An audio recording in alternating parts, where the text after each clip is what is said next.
Timbaland confirms he's working with AI artists. I saw that shit, bro. I don't know. I mean, I'm not a fan. What do you think? You seen it? It's a completely AI artist. Timbaland is working with an artist that is completely artificial. It's That's artificial. crazy. Very strange to me. I'm not a fan. Why are we doing this? Yeah, I agree. That's kind of weird for him to be doing that. Why are we doing this? Is that real? I don't think it's weird. I think it's very Timbaland-esque. He's a creator. I think he's trying to tap into what's happening with AI, but I'm not a fan of it. I don't like it at all. It takes the soul out of it. Yeah, music is all about that expression, right? It's all about control to me. So you're basically, it's a power grab. It has no life to draw inspiration from. Right. You know what I'm saying? Like, you have no experience, no heartache, happiness, joy, nothing to draw slap. inspiration from. Crazy. Oh yeah, Timbaland's a dope producer, but I don't fuck with it. I don't think it's a good look, and I don't want AI to be learning no new shit anyway. Yeah, bro, for real. I don't want to introduce AI to, like, you could be a music artist. No, you can't. Stay your ass in the computer and answer my questions and shit, bro. You know? Yeah, hell no, bro. You can't do that. You can't be anything you want to be. You just, hell no. Here's the thing about AI, bro. Like, there's always a positive and negative to everything, right? The positive is the example we had a couple months ago with Beanie Siegel. Oh yeah, that's dope. What I'm saying? Like, or the DOC. Your voice got fucked up or whatever. Bro, AI can bring it to where it needs to be. I know M did an AI on the last project, but yeah, you didn't know that. Use his old voice, brought his old voice back, just like that whole Slim Shady, that nasally Slim Shady. That's AI, bro. Yeah, they So I guess from what I read is that M's team had hired this AI company to solely kind of like basically retrain the voice and do in post. So when he did the Guilty Conscious records throughout the album, he recorded it and then they dubbed the lyrics to made him sound like he's 1999 Eminem. To me, that's dope. I love that part of AI to be able to create things outside the norm. But for you to take the soul out of it and basically pivot it as a control movement, that's fucking crazy. You remember when they had that AI rapper? Was it last year or the year before? No, dude, that was like 4 years ago. It was that long ago?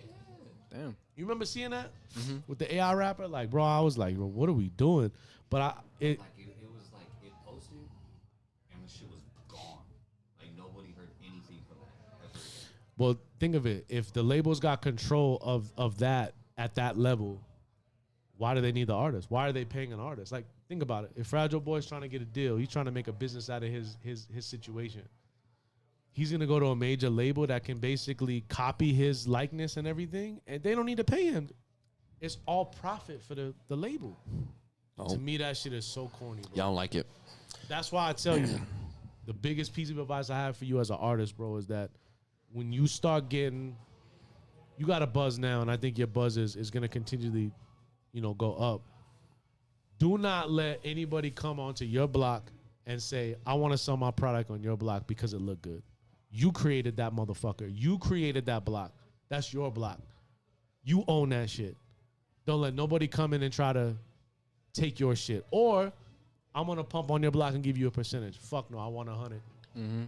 You create. They didn't help you right. What's that shit that Drake said? You wasn't shooting me in the gym. You wasn't with me shooting in the gym. You wasn't with me in the studio writing this shit, right?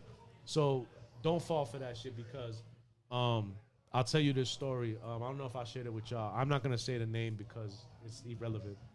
There's a young lady who's one of the biggest rappers right now in the game. She came to us and, huh?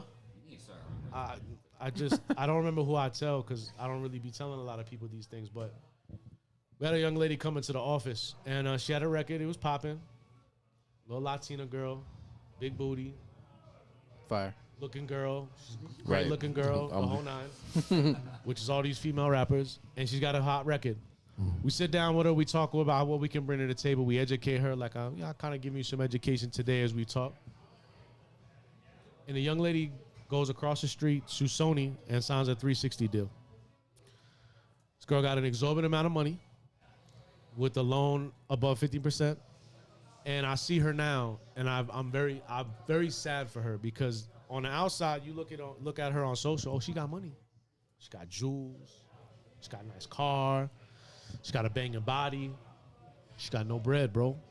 They took everything from her, and now she's at a stage of her career where she's not gonna have another #1 record. Yeah. Because she's chasing it, and the unfortunate nature is that she's a slave to that deal. And those stories don't end right. You seen Scarface, you see how that shit ends? It's not pretty. And unfortunately, a lot of artists get trapped in that. Yeah. Instead of investing in themselves, I tell artists all the time, go get a loan. Go get a personal loan or a business loan if you got your LLC. Invest in yourself. Don't let the labels invest in you because it's a predatory loan. They know people need money. These young artists coming from the streets, 10, 15, 20,000, I'll take it. Tell me where to sign. They don't know what they got to do to get the money. But that's the dangerous precedent that they set at these labels. You feel me? Mm-hmm. And it's just a path that I tell people to just not go down at all. I've had experiences with major labels, Job Records, $1.5 million deal with Pap was the worst decision we ever made as a crew. Money was great. You know, a lot of us reinvested the money into other things, but we lost our buzz. Like by the time we put out Pap's first album, nobody cared. Yeah. You know what I'm saying? Not nobody, but you know what I'm saying? Like, what we had built up was tarnished, bro. And a lot of artists chase that bag, and sometimes, again, it's predatory. Just be safe. Be smart. You feel me? You're a talented guy. So just stay away from those pitfalls because a lot of young artists make those pitfalls because it's money thing. They need the money. I got bills. I got kids. You know what I'm saying? That's true. So it's just one thing I always like to tell people. Just not trying to tell you what's best for you because at the end of the day, that might be a good look for you, but majority of the time, it's not what it's cracked up to be. You know what I mean?